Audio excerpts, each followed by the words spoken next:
Ibu-ibu yang sore-sore ada wirid, ibu-ibu masih ada wirid Yasin? Yasinan sore masih ada?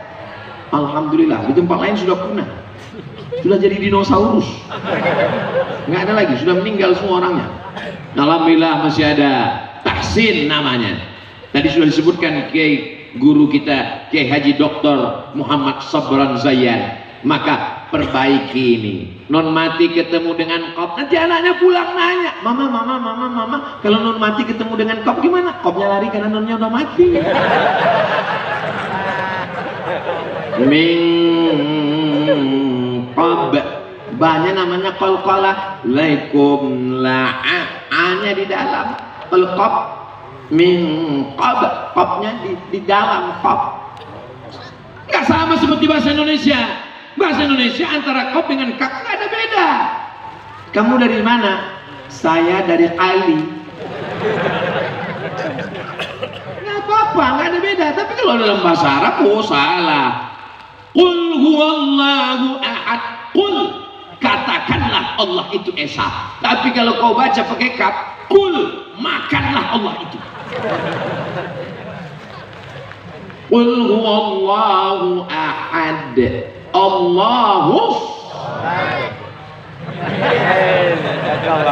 Ini bukan as-somad. As-somad itu Allah. Ini adalah hamba Allah. Namanya Abdus Somad. Tapi kenapa dipanggil orang Abdul Somad? Salah tulis.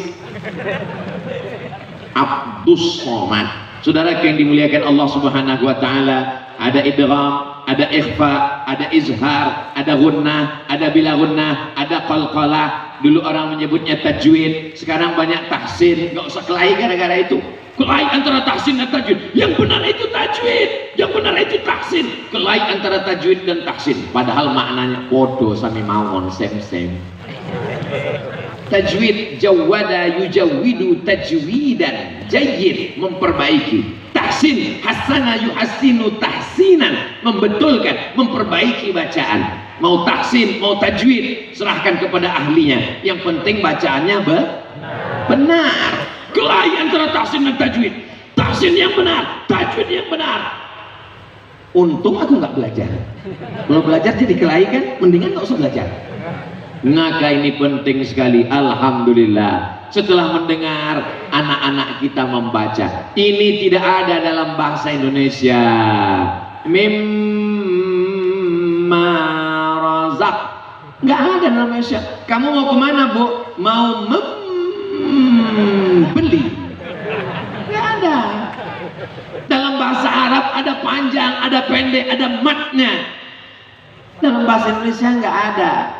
Contohnya Pak Ustadz, wassamai wattariq, motor dengan nggak pakai alif. Kalau pakai alif panjang, motor. Kalau nggak pakai alif, motor. Motor hujan, motor airport. Jauh. Bahasa Indonesia nggak ada beda. Lapar dengan lapar, sama lapar. Yang satu lapar sekali. Jadi banyak kita temukan yang tidak ada dalam bahasa kita. Kita ketemu, kita ikutin aja.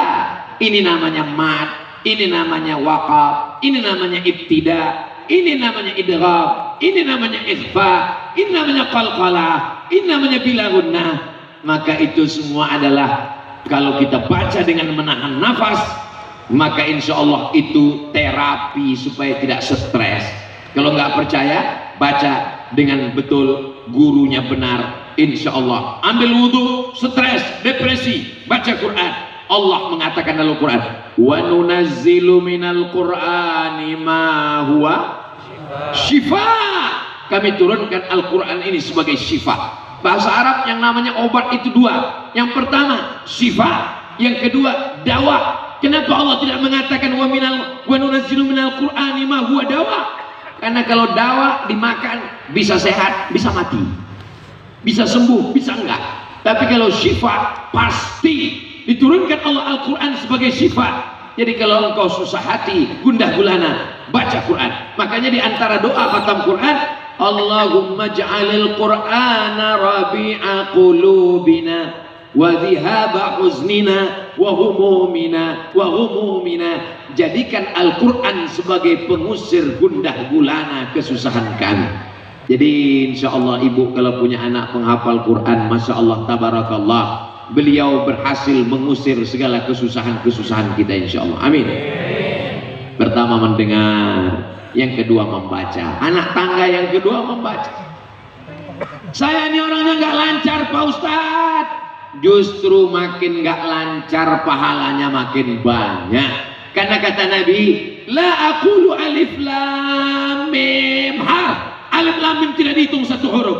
Alif satu huruf, lam satu huruf, mim satu huruf. Alif lam mim. Wa likulli harfin asyru amsalihah. Setiap satu huruf dibalas 10. Alif lam mim jadinya berapa? 30.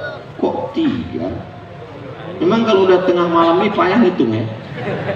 Alif 10, lam 10, mim 10. Alif lam mim 30. Jadi kalau gitu orang yang lancar dengan nggak lancar pahalanya banyak yang mana? Yang nggak lancar. Kalau lancar hurufnya dikit, alam nasrah. Tapi kalau nggak lancar, alam nasrah. Tapi jangan seumur hidup nggak lancar. Sekali-sekali boleh, selama proses latihan. Ini ada orang bawa mobil, sampai di lampu merah, mobilnya udah hijau, nunggu hijau, tiba-tiba mobil ini maju enggak, mundur enggak, kanan enggak, kiri enggak. Kira-kira yang di belakang ini marah atau enggak marah? Marah. Kenapa enggak maju? Tapi bapak yang di belakang enggak marah dan senyum aja. Kenapa enggak marah? Karena di atas mobil ada tulisan belajar. Makanya ibu-ibu, bapak-bapak nanti biar supaya adik-adik kita dari Al-Quran yang enggak marah, tulis di depan belajar. Tapi biasanya di bawah ada tulisan lagi belajar. 11 tatap muka dapat SIM. Kalau sudah 12 kali tetap berhenti, prit, kena tilang.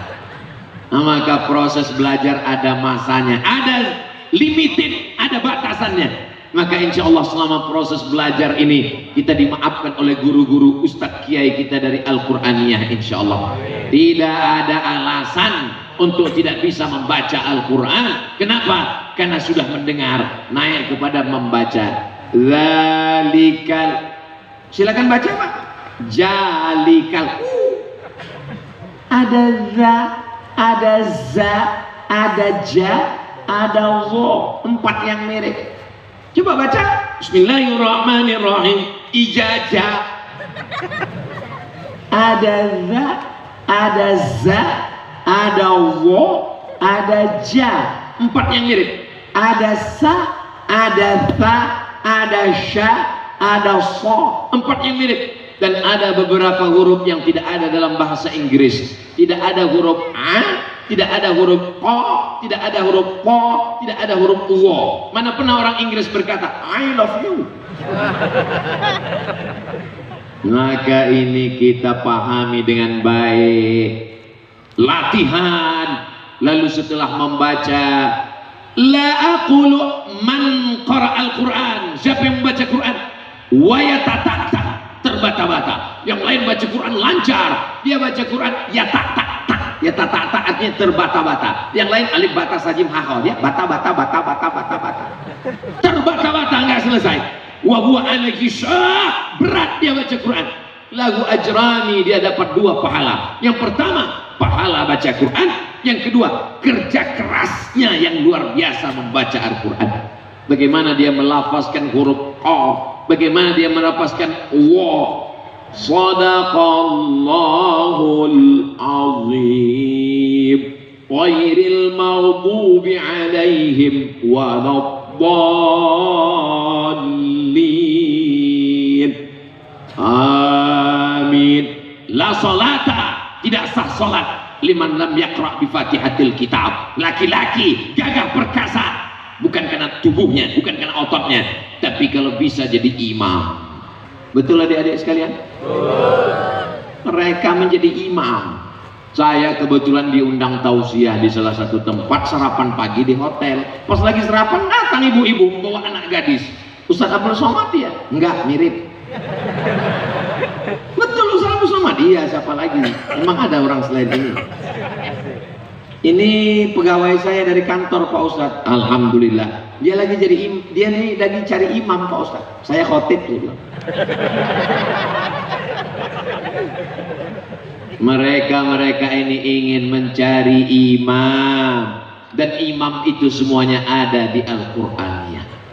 Allahu Akbar. Cucu-cucu ibu akan menjadi para penghafal Quran, orang-orang yang soleh insyaallah.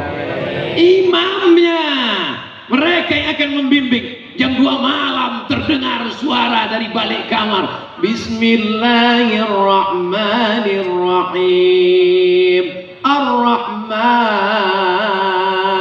'allamal Qur'an, khalaqal insan, 'allamahul bayan.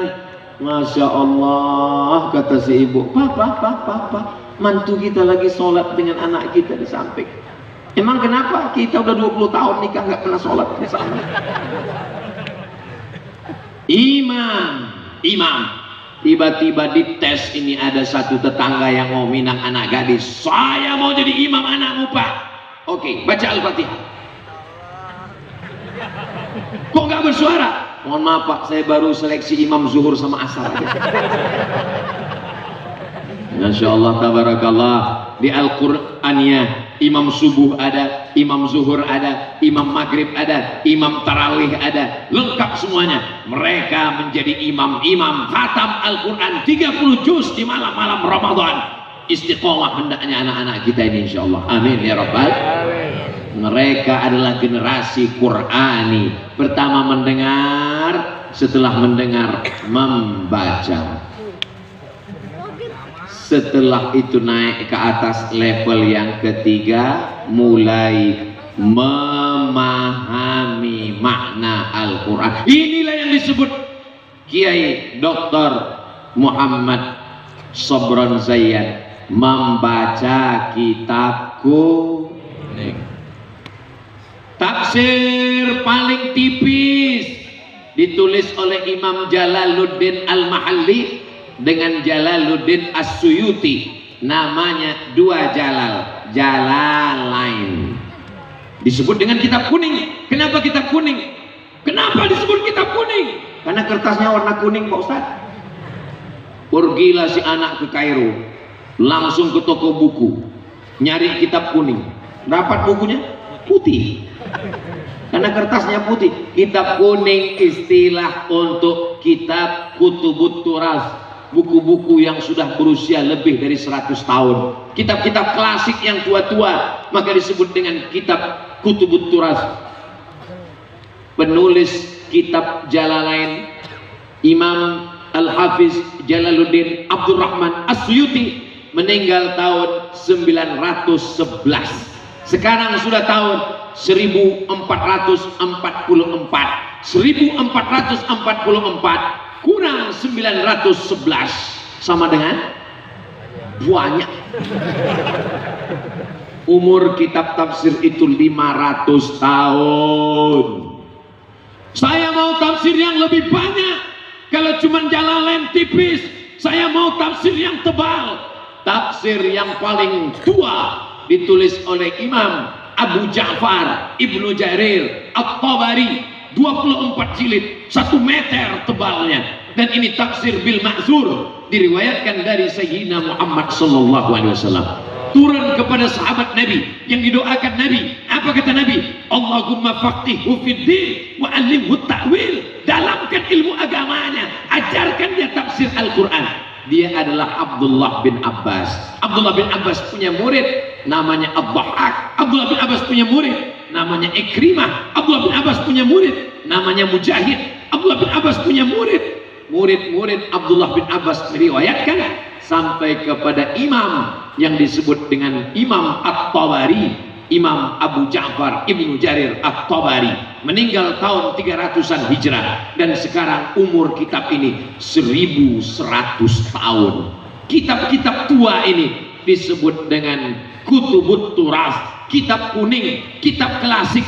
Itu dipelajari di pesantren. Saya mau kitab tafsir isinya hukum semua, maka ditulis oleh imam dari Eropa, namanya Imam Al-Qurtubi. Qurtubi diambil dari kata Cordova.